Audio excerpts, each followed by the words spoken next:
পূর্বপুরুষেরা হিন্দু মুসলমান ভাই ভাই স্লোগান তুলে ব্রিটিশদেরকে যেভাবে বিতাড়িত করেছে, আজকেও আমরা আমাদের পূর্বপুরুষের দেখা পথে যাব। হিন্দু মুসলমান ভাই ভাই সাম্প্রদায়িকতার বাংলায় কোনো ঠাঁই নাই, এ স্লোগান আমাদেরকে তুলতে হবে। সামনে 2026 আসবে, ভালো লাগলে ভোট দেবেন, না হলে দেবেন না। ও আমি জোর করবার ছেলে নয়, আপনারা ভালো করে জানেন। কিন্তু এতটুকু কাজ আপনাদের করতে হবে, ভোটের নোটিফিকেশন হয়ে যাবে, যে যার বাড়ির সামনে লিখে লিফলেট মেরে দেবেন, সাদা কাগজে লিখবেন যে মাদ্রাসা বাঁচানোর সময়ে, মসজিদ বাঁচানোর সময়ে, ঈদগাহ বাঁচানোর সময়ে আপনি আমাদেরকে, তৃণমূল আমাদেরকে দিল্লি যাওয়ার নিধান দিয়েছে, তাই ভোটটা চাইতে এসেছো আমার দরবারে, আমার দ্বারে ভোট চাইবে না, দিল্লিতে গিয়ে ভোট চাও তোমরা। এটা হবে তো নাকি? কারা হবে তো হাত তুলে দেখান তো, মায়ের হাত তুলে দেখান, বাপের হাতটা তুলে রাখুন। হবে তো নাকি?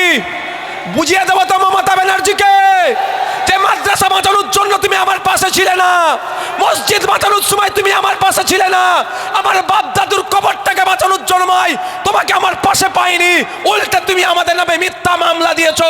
সামনে ভোট আসছে, তুমি আমাদের ভোটের আশা করো না। এটা বলবেন তো নাকি? না তখন কি বুঝিয়ে দেবে সবটাই ভুল বুঝে যাবেন। একদম নয়। আজকে মাদ্রাসা মসজিদ শুধু বাঁচানো নয়, কালকে আজকে মসজিদের জায়গাটা নজর পড়েছে, আজকে ওয়াকাফের জায়গায় নজর পড়েছে, ওয়াকাফ জায়গা কাটতে চাইছে, কালকে গির্জার জায়গাতে নজর পড়বে, গির্জার জায়গা কাটবে, পরশুদিন গুরুদুয়ারার জায়গা নজর পড়বে, গুরুদুয়ারার জায়গা কাটবে, তারপরে মন্দিরের জায়গায় নজর পড়বে, ওটা কেড়ে নেবে। এই চক্করেরা চালাচ্ছে, এদের হাত থেকে মন্দির, মসজিদ, ঈদগাহ, গুরুদুয়ারা, ধর্মস্থানকে রক্ষা করার দায়িত্ব আমাদের প্রত্যেককে তুলে নিতে হবে। এই লড়াই একদিনের লড়াই নয়। আমরা যখন এ কথা বলি, তৃণমূলের নেতৃত্বরা আমাদের কি বিজেপির দালাল বলে দেখে দেয়।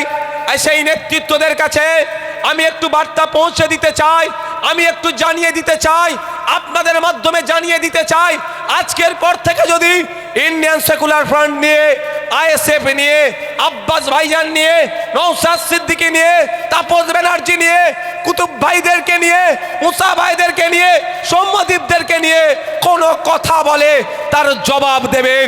এতটাই বলবেন, তোর বাপের যে কবরস্থানটা এখনো সুরক্ষিত আছে, তোমার মায়ের যে কবরস্থানটা এখনো সুরক্ষিত আছে, ওই মসজিদটা এখনো সুরক্ষিত আছে, তোমার পূর্বপুরুষের কবরস্থানটা যে এখনো সুরক্ষিত আছে, ওখানে মদের ফ্যাক্টরি হয়ে যায়নি, জুতো তৈরির ফ্যাক্টরি হয়নি, বা ওটাকে কবরস্থানকে খেলার মাঠ যে বানিয়ে দেয়নি, এটা শুধুমাত্র নওশাদ সিদ্দিকীদের মতো গুটি কয়েক মানুষের করা মামলার জন্য এখনো তোমার বাপের কবরটা ঠিক আছে। কাদেরকে বলবেন এটা? তৃণমূলের নেতাদেরকে বলবেন।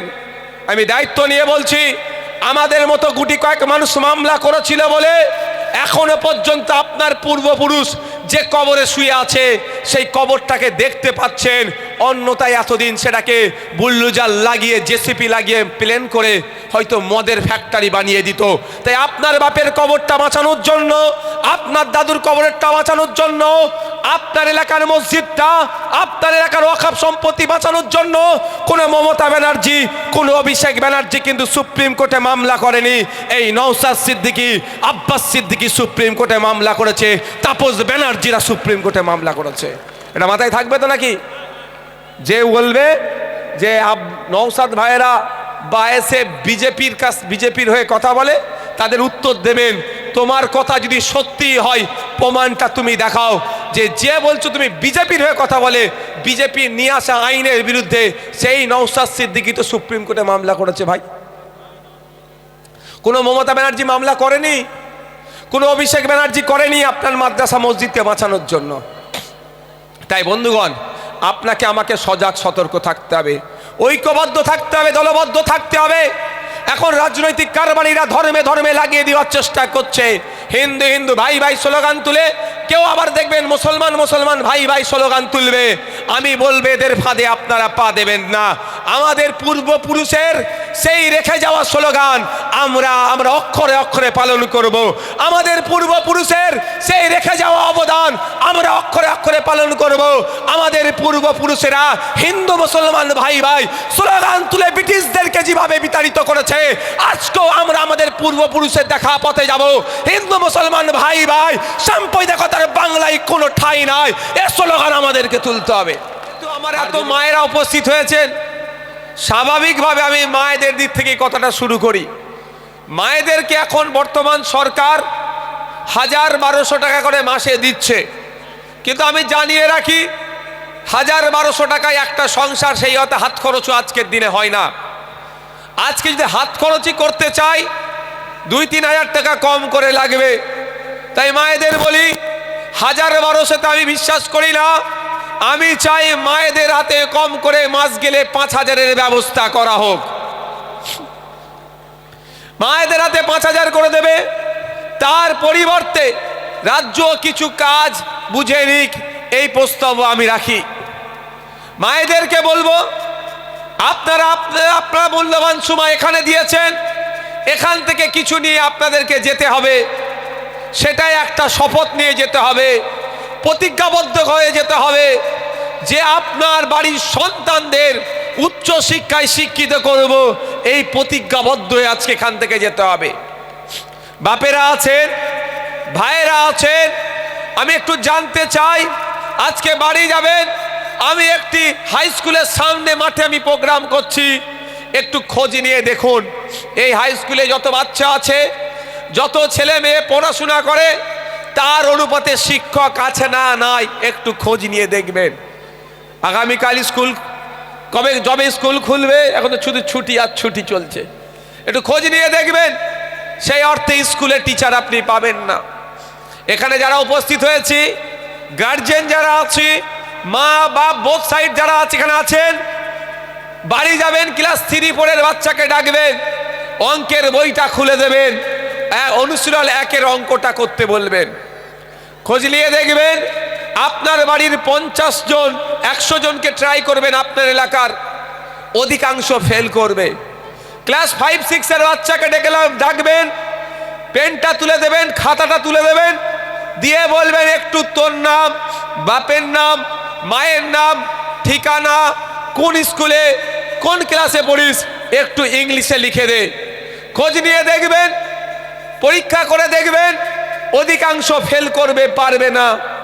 আমার এইটা বড় উদাহরণ দেওয়ার মানেটাই হচ্ছে, মা আপনার হাতে ১,০০০-১,২০০ টাকা ধরিয়ে দিচ্ছে, কিন্তু যে হাতে মমতা ব্যানার্জি আপনাকে ১,০০০-১,২০০ টাকা দিচ্ছে, ওই হাতেই কিন্তু আপনার ছেলের ভবিষ্যৎটা মমতা ব্যানার্জি ধ্বংস করছে।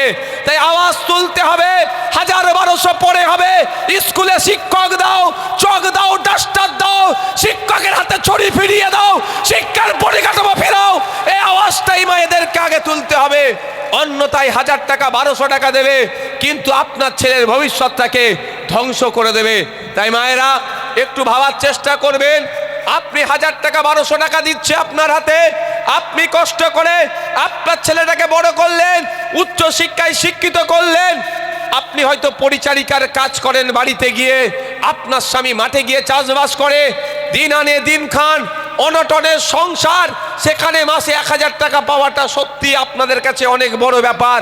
আমি এর বিরোধিতা করছি না, এটাকে প্রত্যাখ্যান করার কথা বলছি না, কিন্তু আমি বলতে চাইছি আপনাকে ১,০০০ টাকা দিচ্ছে, ১,২০০ টাকা দিচ্ছে, আপনার ছেলেটি, আপনার মেয়েটি যদি নিজের প্রচেষ্টায় উচ্চ শিক্ষায় শিক্ষিত হয়ে যখন চাকরির কম্পিটিশনে যাচ্ছে, তখনই আপনার কাছ থেকে ১৫ লক্ষ টাকার ডিমান্ড করছে, না হলে আপনার ছেলের আর চাকরি দেওয়া হবে না বলছে, বা মেয়ের হবে না।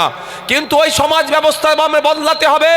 এই সমাজ ব্যবস্থা বদলাতে গেলে মা আপনাদেরকে এগিয়ে আসতে হবে, আপনাদেরকে দায়িত্ব তুলে নিতে হবে। ১,০০০-১,২০০ পরে হবে, ৫৫০ টাকার ফর্ম ফিল আপ করে যাতে সরকারি চাকরি পায়, সেই দিন ফিরিয়ে নিয়ে আসতে হবে। এটা সকলকে আওয়াজ তুলতে হবে। কোনটা আপনি চাইবেন ভাই? আপনি কোনটা চাইবেন বলুন? আপনার বাড়ির মহিলাকে ১,০০০-১,২০০ টাকা দিক এটা চান, না ৫৫০ টাকায় ফর্ম ফিল আপ করে মেধার ভিত্তিতে 100 পয়েন্ট রোস্টারকে মেনটেন করে চাকরি হোক এটা চান? আপনার হাতে ১,০০০-১,২০০ ধরিয়ে দিচ্ছে, আবার আপনার ছেলে যখন চাকরির জন্য যাচ্ছে কি করছে? আপনাদের কাছ থেকে ১৫ লক্ষ টাকা কম করে নিচ্ছে। এই দুরবস্থা বন্ধ করতে হবে। মায়ের হাতে 1000 টাকা দিচ্ছে, 1200 টাকা দিচ্ছে, ওই মাই যখন বা ওই মায়ের সন্তান যখন ট্রিটমেন্ট করতে যাচ্ছে সরকারি হসপিটালে চিকিৎসা পরিষেবা পাচ্ছে না, ফলে আপনাকে বেসরকারি হসপিটালে যেতে হচ্ছে। আর বেসরকারি হসপিটালে গিয়ে 1000 নয়, 2000 নয়, 3000 নয়, 5000, 10,000-এর বিল একবারই বেড়ে যাচ্ছে। তাই কোনটা আপনাদের লাগবে? 1000-1200 দরকার না হসপিটালে গেলে ফ্রি ট্রিটমেন্ট পাবেন? আপনারাই ডিসাইড করবেন। দেখুন মা বাপ যারা আছেন, আমার বলার বক্তব্য এখানে যে আজকে আমার হাতে 1000 টাকা ধরিয়ে দিচ্ছে, আমার অধিকার কিন্তু 1000 নয়, আমার অধিকার 5000, 10,000 সেটা কেড়ে নেওয়া হচ্ছে। আজকে অধিকার সমাবেশে আপনারা উপস্থিত হয়েছেন, ওখানে পয়েন্ট দেওয়া আছে ওয়াকফ সংশোধনী আইন 2025 বাতিল করার জন্য আমাদের এই অধিকার সমাবেশ, আমাদের অধিকার দ্য রিলিজিয়াস এন্ডোমেন্ট অ্যাক্ট 1863 অনুযায়ী ধর্মীয় সম্পত্তি রক্ষণাবেক্ষণের যে অধিকার কেন্দ্রের বিজেপি সরকার তার সংখ্যার জোর দেখিয়ে ওয়াকফ সম্পত্তিকে কেড়ে নেওয়ার জন্য অ্যামেন্ডমেন্ট বা সংশোধনীর নামে যে আইন তৈরি করেছে তার বাতিলের লড়াই আমাদেরকে করতে হবে। গণতান্ত্রিক প্রক্রিয়ায় লড়াই করতে হবে, নাহলে মাদ্রাসা, মসজিদ, ঈদগাহ, কবরস্থান সব সম্পত্তি বেহাত হয়ে যাবে। তাই আমাদেরকে অধিকার লড়া আমাদের অধিকার, মাদ্রাসা আমাদের অধিকার, মসজিদ আমাদের অধিকার, ওয়াকফ সম্পত্তি আমাদের অধিকার, সেটা বাঁচানোর জন্য ঐক্যবদ্ধ হতে হবে, দলবদ্ধ হতে হবে, মাঠে ময়দানে লড়াই করতে হবে, আইনি লড়াই করতে হবে। আজকে আপনাদেরকে ঐক্যবদ্ধ করে এই বার্তা আমরা দিতে চাইছি কেন্দ্রের বিজেপি সরকারের কাছে যে আপনাকে আইন প্রত্যাহার করতে হবে। সুপ্রিম কোর্টের চিফ জাস্টিসদের বেঞ্চকে এখান থেকে বার্তা দিতে চাইছি যে পশ্চিম বাংলার মানুষ নয়, সারা ভারতের মানুষের সংবিধান বহির মানুষের অধিকারের উপরে কেন্দ্র সরকার অনৈতিকভাবে সংখ্যার জোর দেখিয়ে যে আঘাত নিয়ে এসেছে, সংবিধানকে বাঁচানোর জন্য, ওয়াকফকে বাঁচানোর জন্য, মাদ্রাসাকে বাঁচানোর জন্য, মসজিদকে বাঁচানোর জন্য, ওয়াকফ সম্পত্তিকে বাঁচানোর জন্য অবিলম্বে ওই আইনকে সুপ্রিম কোর্টের আইনের মাধ্যমে বাতিল করা হোক। এই বার্তা আমরা ভারতের বিচার ব্যবস্থার কাছে পাঠাতে চাইছি। আপনাদের মনে আছে মমতা ব্যানার্জি কি বলেছিল? যেটা দিল্লির বিষয়, দিল্লিতে গিয়ে আন্দোলন করুন।